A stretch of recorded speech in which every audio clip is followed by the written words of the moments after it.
All right, let's jump into another deep dive. We're going deep into 8 cult classic slasher films. We're not talking about the big names like Friday the 13th or Nightmare on Elm Street. No, no.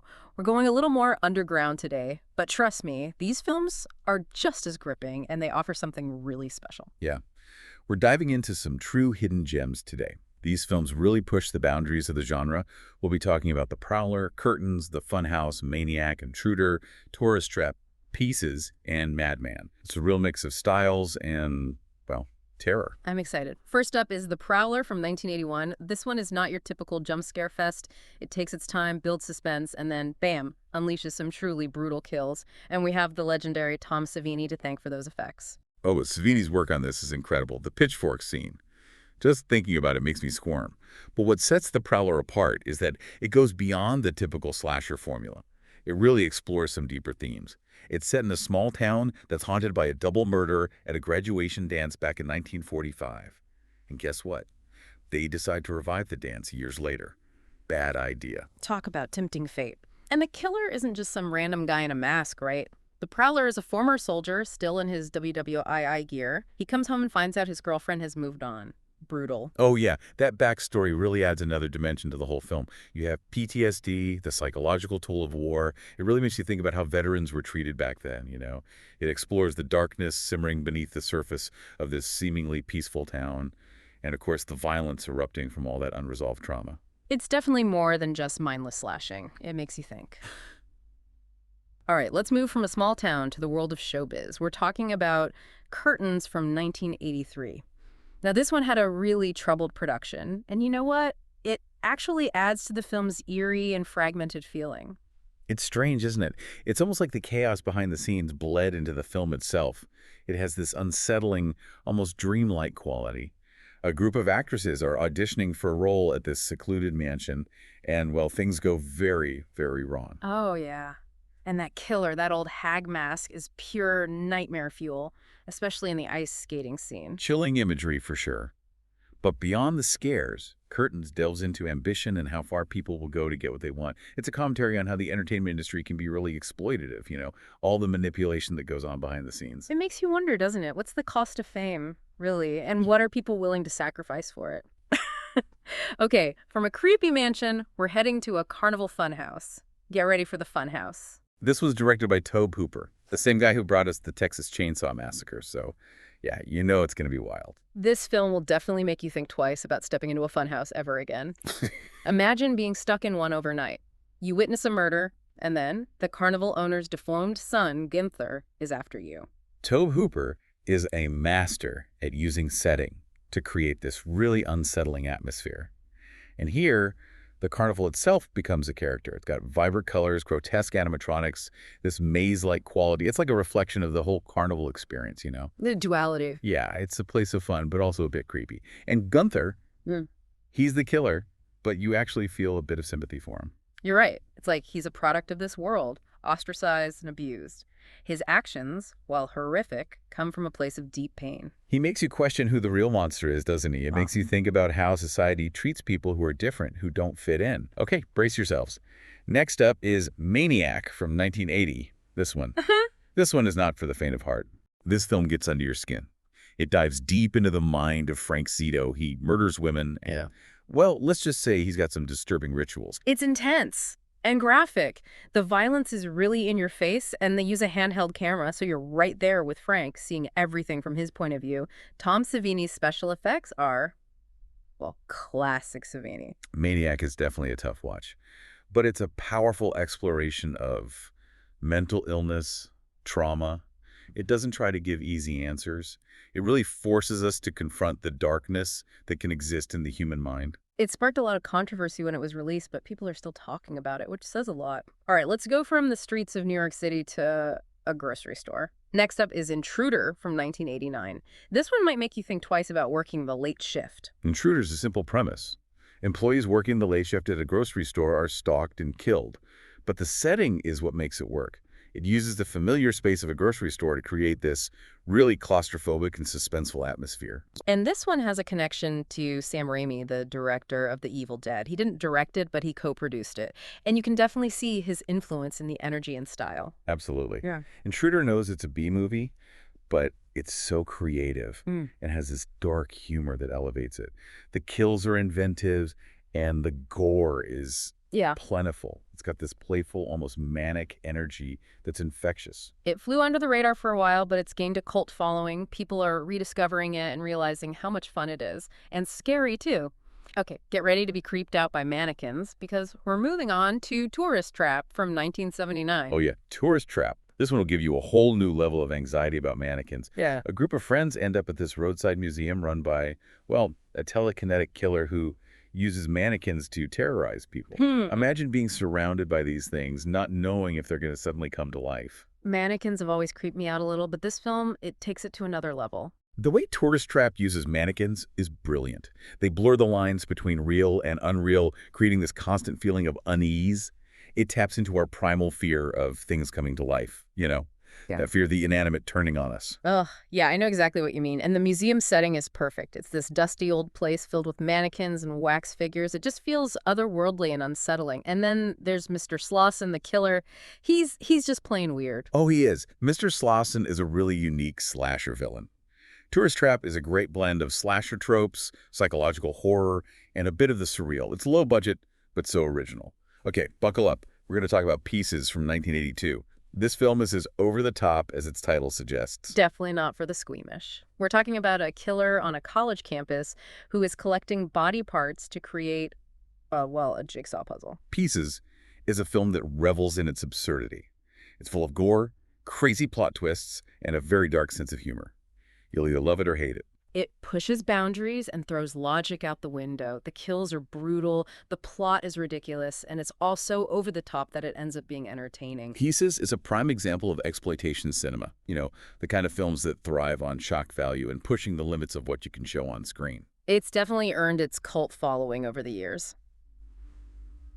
All right, let's gather around the campfire for our last film, Madman from 1982. We're back at summer camp, but this time we're adding a healthy dose of folklore and campfire stories.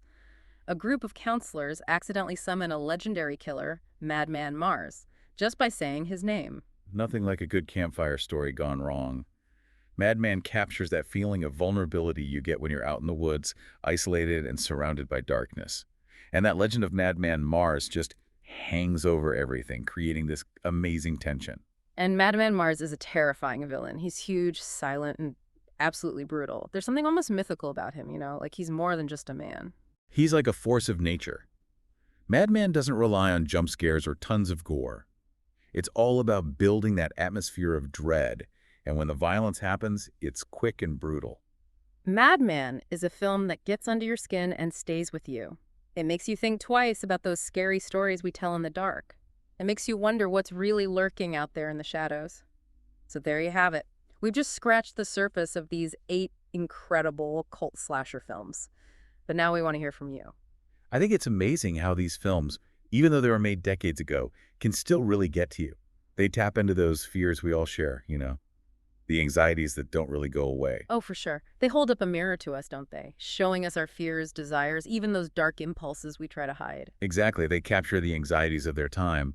But it's interesting to see how some of those anxieties are still with us today, like in The Prowler, which came out in '81, not that long after Vietnam. Oh, right. And that whole exploration of PTSD, veterans struggling to adjust after the war, it's really poignant. And sadly, still relevant today. We're still dealing with the impact of war on veterans. The Prowler reminds us of the human cost, the wounds you can't see. Yeah. And then there's Curtains, with that focus on the dark side of showbiz. It also feels really relevant today, doesn't it? I mean, we're obsessed with fame and celebrity. Totally. And Curtains shows us how dangerous that pursuit can be. All the exploitation, the manipulation behind the scenes makes you think twice about what people are willing to do for fame. And what it costs them. All right, let's talk about the Funhouse. What I find interesting about this one is how it flips the script on the typical monster idea. You mean Gunther, right? The killer. Yeah, Gunther, he's deformed, ostracized, terrifying.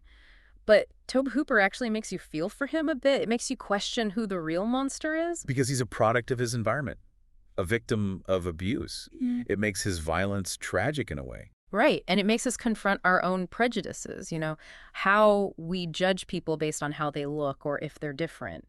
The Funhouse challenges that. It says, look closer, see the humanity, even in the grotesque. And it does all of that in this really unsettling setting, the carnival. It's like a world of distorted reality where our deepest fears can come to life. It's a brilliant setting, a place that's both fun and creepy. Okay, we've talked about Maniac, but I think it deserves a bit more discussion. It really goes deep into the human psyche, doesn't it? It makes us confront the potential for violence that's in all of us. It's definitely not an easy watch, but it's powerful. Mm. It doesn't try to sugarcoat things. But it makes you think about what leads to violence, the struggles of mental illness, and how we deal with these issues as a society. And the controversy surrounding it when it came out shows how powerful it is. It challenged people, made them uncomfortable. It makes you question your own limits with horror, makes you face some uncomfortable truths about human nature. Okay, let's shift gears a bit. Let's talk about Intruder. It's a fun one. Gory, funny, creative. It proves you don't need a huge budget to make a great slasher film. Intruder is proof that a familiar setting, like a grocery store, can be terrifying. They use the space so well, every aisle is a potential hiding place, and everyday objects become weapons. And the kills are so creative. It's like they had a blast coming up with those. Oh. You can feel the filmmaker's energy. Oh, yeah. And the Sam Raimi influence is definitely there, even though he didn't direct it. That over-the-top energy, the dark humor, it's all there. All right, time to face our fear of mannequins again. Let's talk Tourist Trap. This film takes that fear and turns it up to 11. It explores the uncanny valley, that feeling when something is almost human but not quite, and it's unsettling. Mannequins are already creepy, but this film, it just takes it to a whole other level. It plays on that fear of inanimate objects coming to life. And the killer has telekinetic powers, so he can control the mannequins. It's like they're always watching, waiting to attack. And that museum setting, it's perfect, dusty, forgotten, full of these creepy figures. It's just pure unease and paranoia.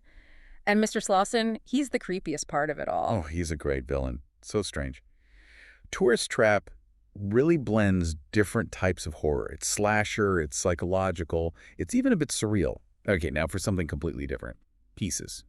It's a wild ride, a film that's completely bonkers. It's pure exploitation cinema. It's gory, outrageous, doesn't make a lick of sense, and yet it's so much fun to watch. I think it works because it just throws all the rules out the window. Pieces knows it's a B movie, and it embraces it. It's all about excess, shock, and awe. The kills are over the top, the plot makes no sense, but it's strangely compelling, It's the kind of film you just have to experience. Don't overthink it, just go along for the ride. And it's definitely found an audience over the years. People love it for its audacity. Okay, let's gather around the campfire one last time. Time for Madman. Back to summer camp, but this time, we're bringing in the folklore. Madman plays on our fear of the unknown. All those stories we tell ourselves to explain the things we can't understand. It's all about atmosphere and dread. The darkness of the woods, the isolation, the legend of Madman Mars. It all builds to this incredible tension. And Madman Mars himself, he's so terrifying. Huge, silent, brutal. There's something almost mythical about him. It's like a force of nature. And the film doesn't need jump scares or buckets of blood. It's that slow burn dread that gets to you. You just wait for the other shoe to drop. It's the kind of film that stays with you. It makes you think twice about telling those scary stories in the dark. So we've covered a lot of ground here. What are some of the things that stood out to you so far? What resonated the most? It's fascinating how these films, even though they were made so long ago, they still have this power to get to people. Yeah. It's like they're tapping into these fears that are just part of being human. Fears that never really go away, no matter how much time passes. Like they're holding up a mirror to us, showing us all the dark stuff we try to keep hidden. They definitely reflect the anxieties of their time. But it's crazy how some of those anxieties are still so relevant today. Like The Prowler, for example, coming out in '81, just a few years after Vietnam. Right, and how it explores PTSD and veterans struggling to cope after the war. It's heavy stuff. And so relevant, unfortunately. We're still dealing with the impact of war on veterans today. The Prowler really hits home on that. It's a stark reminder of the human cost of conflict. Yeah, it really is. And then you have Curtains and its focus on the dark side of the entertainment industry. That feels incredibly timely today, doesn't it? We're obsessed with fame and celebrity culture. Totally. And Curtains doesn't hold back. It shows us the dark underbelly of that world, all the exploitation and manipulation. It makes you think twice about what people are willing to do, what they're willing to sacrifice to achieve their dreams. And what those dreams might cost them in the end. The Funhouse, now that's a film that really challenges our perceptions, doesn't it? It makes us confront our own prejudices. You're talking about how it deals with the idea of the monster, right? Yeah, exactly. Gunther, the killer. He's terrifying, but Tobe Hooper also makes you feel for him. It makes you wonder who the real monsters are. The ones who look different or the ones who create those differences through fear and prejudice. It's like he's saying, don't judge a book by its cover. Look beyond the surface and try to see the humanity, even in the most grotesque figures. And it's all set against this backdrop of the carnival, this world of distorted reality where anything can happen. The carnival is a great setting for a horror film. It's a place where we can let loose, have fun, but there's always that underlying sense of unease. Like anything could go wrong at any moment. Maniac. Now that's a film that really dives deep. It explores the darkness that exists within all of us, a potential for violence that we all carry. It's not easy to watch, but it's a film that stays with you. It makes you think about the things we don't want to talk about. You know, the darkness that can consume a person, the fragility of the human mind.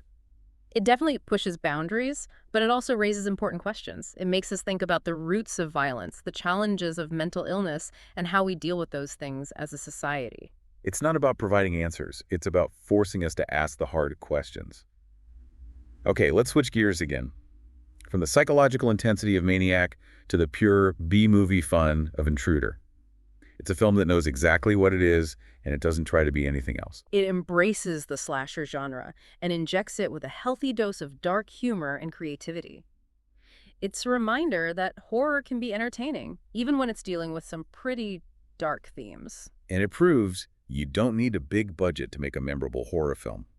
A good idea, a talented team, and a willingness to have fun with the genre can take you a long way. Tourist Trap. Now, that's a film that taps into some primal fears. I mean, who isn't creeped out by mannequins, at least a little bit? There's something about them, right? Those blank stares, their lifeless poses. It's like they're watching you, judging you. And Tourist Trap takes that fear and amplifies it, turning it into something truly terrifying. And with the killer having telekinetic powers, it's like they could come to life at any moment. It plays with that fear of the inanimate suddenly becoming animate. The idea that the things we surround ourselves with, the things that are supposed to be safe and familiar, could turn against us. The museum setting is perfect too. It's Hmm. dusty, forgotten, filled with these creepy figures. You just know something bad is going to happen. Tourist Trap is a film that gets under your skin and stays there. It makes you look at everyday objects a little differently. It makes you question what's real and what's not. All right, let's talk about Pieces. Now, this film, it's a unique experience. It's gory, outrageous, completely nonsensical, and yet it's become a cult classic. Pieces is a film that revels in its own absurdity. It throws logic out the window and just goes for it. It's pure exploitation cinema, but it's done with a wink and a nod. It knows what it is, and it's not afraid to have fun with it. It's a film that you just have to see to believe. There's no point in trying to explain it. You just have to experience it. It's a reminder that sometimes the best horror films are the ones that embrace the chaos, that don't take themselves too seriously. And finally, we have Madman. This one takes us back to the woods, to the campfire, to the stories we tell ourselves about the things that go bump in the night. Mad Men taps into our fascination with folklore and urban legends. It reminds us that even in a world that's increasingly driven by logic and reason, there's still a part of us that craves the mystery, the unknown, the thrill of a good scare. The film doesn't rely on cheap jump scares or excessive gore. It's all about atmosphere, about building that sense of dread. You're constantly on edge, waiting for something terrible to happen. It's a slow burn, but it's so effective. And Madman Marks himself, he's a truly iconic slasher villain. He's like a boogeyman come to life, a symbol of all the things we fear in the dark. He represents our primal fears, the things we can't explain or control. He's the embodiment of the darkness that exists just beyond the edge of the campfire light. So I've journeyed through 8 cult slasher films, each offering something unique, something disturbing, something memorable. I hope you've enjoyed this deep dive into the dark side of cinema. These films, they're more than just mindless entertainment. They're reflections of our culture, our anxieties, and our fascination with the macabre. They challenge us, they provoke us, and they remind us that sometimes the most terrifying things are the ones that lurk within ourselves. Keep exploring, keep watching, and keep the horror alive.